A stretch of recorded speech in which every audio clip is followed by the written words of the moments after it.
Economic offence అనేటువంటి పదాన్ని తీసుకొచ్చారు. ఎకనామిక్ అఫెన్స్ దీన్ని కూడా డిరైవ్ చేశారు. అంటే ఎట్లంటే సార్, ఇప్పుడు ఒకరు లేదా అంటే ఇద్దరు లేకపోతే అంతకంటే ఎక్కువ మంది ఒక కుమ్మక్కై ఒక గుంపుగా ఏర్పడి ఒక గ్యాంగ్గా ఏర్పడి ఒక క్రైమ్ని కామన్ లక్ష్యం కోసం చేయడం. ఒక ఈ దీంట్లో పేర్కొన్నటువంటి ఇంతకుముందు మనం చెప్పుకున్నటువంటి ఏ నేరాన్ని అయినా కూడా అయినప్పటికీ కూడా ఒక కామన్ లక్ష్యం ఉండాలి. లక్ష్యం ఉన్నప్పుడు ఆ లక్ష్యాన్ని చేరుకోవడానికి పని చేసేటువంటి వ్యక్తి, క్రైమ్ చేసినటువంటి వ్యక్తి ఒక్కడే అయి ఉండొచ్చు, కానీ దాంట్లో పాలు పంచుకున్నటువంటి వాళ్ళందరినీ కూడా ఆర్గనైజ్డ్ క్రైమ్లో భాగస్వామ్యం చేస్తారు. ఓకే, అంటే ఇప్పుడు ఈ unlawful activities continuing unlawful activities ఉంది కదా, దీంట్లో ఏ అంశాలు అనేది మనం చూసుకున్నాం. అంటే కిడ్నాప్, దోపిడీ, వాహన దొంగతనం, అలాగనే ఆర్థిక నేరం అని. సో ఆర్థిక నేరం విషయంలో మన భారతదేశంలో ఎటు చూసినా ప్రతి రాజకీయ నాయకుడు కానీ, కాంట్రాక్టర్స్ కానీ, ఇంకా చాలామంది రకరకాలుగా ఈ కేసుకి తప్పనిసరిగా వాళ్ళు ఈ శిక్షలకు వాళ్ళు అర్హులు. సో అలాంటి వాళ్ళని ఏ విధంగా చూద్దాము, ఎలాంటి ఆర్థిక నేరాలు దీంట్లో వస్తాయి? లార్జ్ గ్రూప్ ఆఫ్ పీపుల్ని మోసం చేయడానికి ఇద్దరు లేదా అంతకంటే ఎక్కువ మంది వ్యక్తులు కలిసి చేసేటువంటి ఏదైనా క్రిమినల్ యాక్టివిటీని మనం ఆర్థిక నేరంగా పరిగణించవచ్చు. ఓకే, సో ఇప్పుడు అంటే భూసేకరణ, ఇప్పుడు భూములు ఆ ప్రాజెక్ట్ కోసం అని చెప్పేసి కొన్ని భూములు తీసుకుంటున్నారు. మేము వద్దయ్యా అని చెప్పేసి అన్నా కూడా మా భూములు ప్రభుత్వం బలవంతంగా తీసుకుంటుందండి అని చెప్పేసి కూడా చాలామంది వాపోయారు. ఈవెన్ మన ఈ న్యాయవేదికలో కూడా చాలామంది కాల్స్ చేశారు. అలాగనే దాంతోపాటు ఒక భూమిని దాదాపు 50-60 ఎకరాల ఆసామి వాళ్ళ అన్నదమ్ముళ్ళు, ఈవెన్ అది సిద్దిపేట ప్రాంతంలో, అక్కడ ఒక పార్టీ గతంలో అధికారంలో ఉన్న పార్టీ నాయకులు, అలాగనే ప్రస్తుత పార్టీ అధికారంలో ఉన్న నాయకులు వీళ్ళు కలిసి ఇప్పుడు దీని ప్రకారం చూస్తే ఆర్గనైజ్డ్ క్రైమ్ చేశారని చెప్పేసి వాళ్ళు మనకు కంప్లైంట్ చేశారు న్యాయవేదికలో. సో వాళ్ళకి కావాల్సిన సలహాలు అయితే ఇచ్చాము. వాళ్ళు ఎలా వెళ్ళాలి, ఏంటి, ఎవరిని అప్రోచ్ అయితే కేసు మీకు క్లియర్ అయ్యే అవకాశం ఉందనేది మాత్రం అయితే మేము చెప్పగలిగాము. బట్ దీన్ని అంటే భూసేకరణ, భూమిని లాక్కోవడం, అలాగనే భూమి అతని దగ్గర నుంచి వేరువేరు విధాలుగా వేరువేరు వ్యక్తుల ద్వారా అంటే ఇప్పుడు పోలీస్ స్టేషన్కి వెళ్తాడు, అక్కడ రాజకీయ పలుకుబడి ఉపయోగిస్తారు, కోర్టుకు వెళ్తారు. పాపం ఈయన డబ్బులు పెట్టుకోలేని పరిస్థితిలో రకరకాలుగా కోర్టు కేసులను తిమ్మిని బమ్మి చేస్తూ ఉంటారు. సో దీన్ని ఎలా చూడాలి? Land grabbing is crime. దాన్ని కూడా ఆర్గనైజ్డ్ క్రైమ్లో దాని గురించి కూడా ప్రస్తావన చేయడం జరిగింది. ఎందుకంటే ఒక భూమిని లాక్కోవాలంటే ఒక వ్యక్తితో అయ్యే పని కాదు. దానికి సంస్థలు, లేకపోతే కొంతమంది అధికారులు, లేకపోతే కొందరు వ్యక్తుల యొక్క సమూహం కలిసి కామన్ లక్ష్యంతో ఒక వ్యక్తిని బెదిరించో, భయపెట్టో, లేకపోతే నీ ప్రాణాలకు హాని కలుగుతుందనో, నీ కుటుంబాన్ని ఇచ్చేస్తామనో ఏదో రకమైనటువంటి భయాన్ని లోను చేసి ఆ వ్యక్తి దగ్గర భూమి లాక్కొనేటువంటి పరిస్థితులు మనము అనేకసార్లు సమాజంలో చూసుంటాం. దాన్ని కూడా ఆర్గనైజ్డ్ క్రైమ్ కిందనే కన్సిడర్ చేస్తారు. వాళ్ళకు కూడా సేమ్ ఈ రకమైనటువంటి పనిష్మెంట్స్, తీవ్రమైనటువంటి పనిష్మెంట్స్ పడేటువంటి అవకాశం ఉంటుంది. ఓకే, ఈ హ్యూమన్ ట్రాఫికింగ్ అంటే మానవ అక్రమ రవాణా మీద కూడా ఈ సెక్షన్ 111 బిఎన్ఎస్లోని సెక్షన్ 111 ఏం చెప్తుంది, ఎలాంటి శిక్షలు విధించబోతుంది, అలాగనే ఇంకా రకరకాలు వ్యభిచారం చేయించడము, అక్రమంగా జనాన్ని వేరే దగ్గరికి తరలించి వాళ్ళని అమ్మేయడము, శిక్షించడము, హింస పెట్టడము, బెదిరింపులు, వీటి మీద మనం మాట్లాడుకునే ప్రయత్నం చేద్దాం. ఇక ఈ బిఎన్ఎస్ 111 సెక్షన్ 111లో పీటా యాక్ట్ని కూడా మనం కనెక్టివిటీ చేస్తే ఐపీసీ సెక్షన్లో ఉన్న పీటా యాక్ట్ ప్రస్తుతం బిఎన్ఎస్లో ఎలా ఉంది? ఎందుకనంటే గతంలో ఉన్న ఆ న్యాయ చట్టాల్లో కూడా పీటా యాక్ట్ గురించి ఉంది. ఇప్పుడు అదే సేమ్ యాక్ట్ని భారతీయ న్యాయ సంహితలో కూడా చేర్చడం జరిగింది.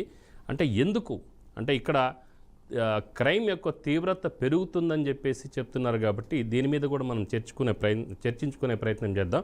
ప్రస్తుతం ఒక కాలర్ ఉన్నారు, వెంకట్రామ్ గారు, నారాయణపేట నుంచి. వెంకట్రామ్ గారు నమస్కారం. సార్ నమస్కారం. సార్ నమస్కారం అండి. హలో, చెప్పండి సార్. అదే సార్, ఇప్పుడు నేరాలు చేస్తున్నాను, ఇప్పుడు మనకు లైవ్ తెలుస్తున్నా కూడా ఉమ్, వాడు నేరం చేసినని ఎంబడి శిక్షించడానికి ఎవడు సాహసం చేయడు. ఎందుకంటే అక్కడ కులాన్ని మతాన్ని అర్థం తీసుకొని వస్తారు మన దేశంలో. ఎస్ ఒక అమ్మాయిని మొన్న ఆంధ్రాలో 3 years పాపనే 3 months పాపను రేప్ చేశాడు.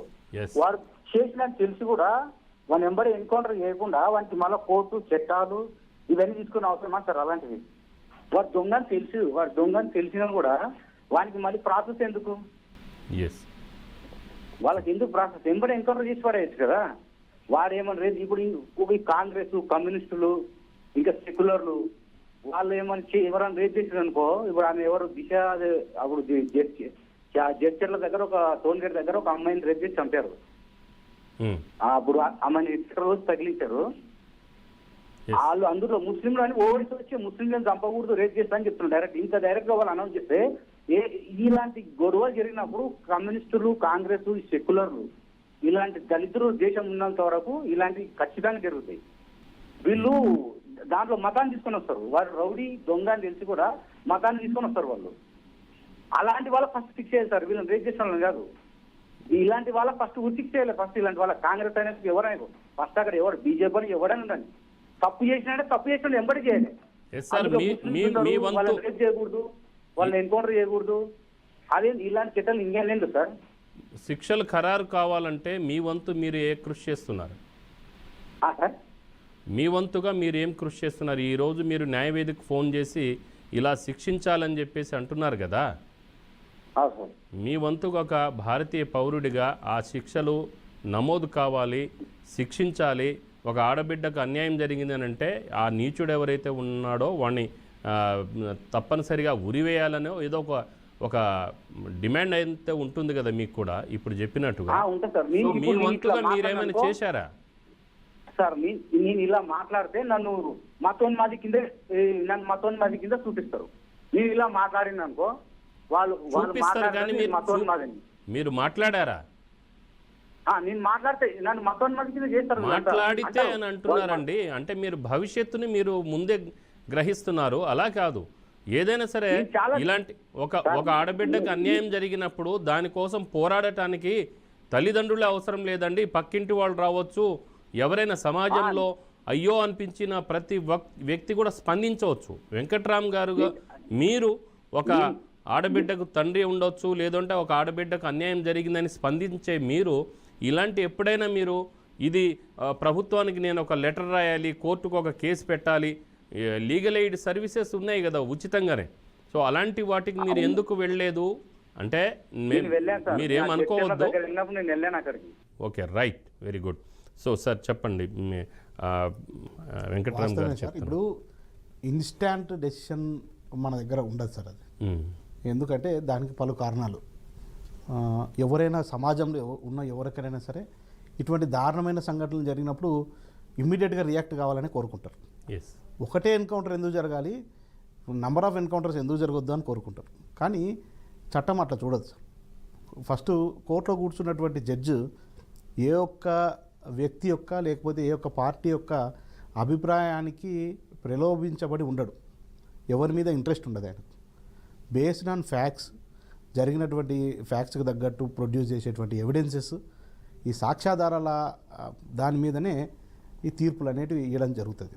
తర్వాత మనం షార్ట్ టెంపర్ తోటి తీసుకునేటువంటి కొన్ని నిర్ణయాలు, ఉదాహరణ సమాజంలో కూడా సార్ ఒక వ్యక్తిని ఒక నలుగురు కలిసి ఇతను తప్పు చేసినాడు అన్నంత మాత్రాన అది తప్పు అయిపోతుందా? ఒకవేళ మనం నిజంగానే ఆయన చెప్పినట్టే మనం ఇతను నేరం చేసినాడు, ఇతను రేప్ చేసినాడు, లేకపోతే ఇతను మర్డర్ చేసినాడు, ఇతన్ని ఉరిదీయాలని చెప్పి ఉరిదీసినాం. ఆఫ్టర్ 5 years ఎవిడెన్సెస్ అన్ని ప్రొడ్యూస్ చేసిన తర్వాత, ఫ్యాక్ట్స్ అన్ని ప్రొడ్యూస్ చేసిన తర్వాత కోర్టు ఇతన్ని అమాయకుడు, నిర్దోషి అని తీర్పు ఇచ్చి ఆ తీర్పుని ఫేస్ చేయగలుగుతుందా సార్ సమాజం? మనం చేసినటువంటి ఆ క్షణంలో చేసినటువంటి పొరపాటు కారణంగా ఒక అమాయకుడిని మన ప్రాణం తీసినమే అనేటువంటి బాధ మనకు వేధిస్తుంది కదా. ఆ వేదన మనకు ఉండకూడదు అనేటువంటి దాంతో ఈ వ్యక్తి పక్కా తప్పు చేసినాడు అనేటువంటి సాక్ష్యాలు ఆధారాలు పొందిన తర్వాతనే శిక్షలు విధించేటువంటి సంస్కృతి మన భారతదేశంలో ఉంటుంది. ఎస్ సార్, కానీ ఇప్పుడు 3.5 ఏళ్ల ఆడబిడ్డ గురించి మన వెంకట్రామ్ గారు ఆయన ఒక ఆవేదన చెందిన వ్యక్తి, అందుకనే ఆయన మాట్లాడగలిగారు, మామూలు కాదు.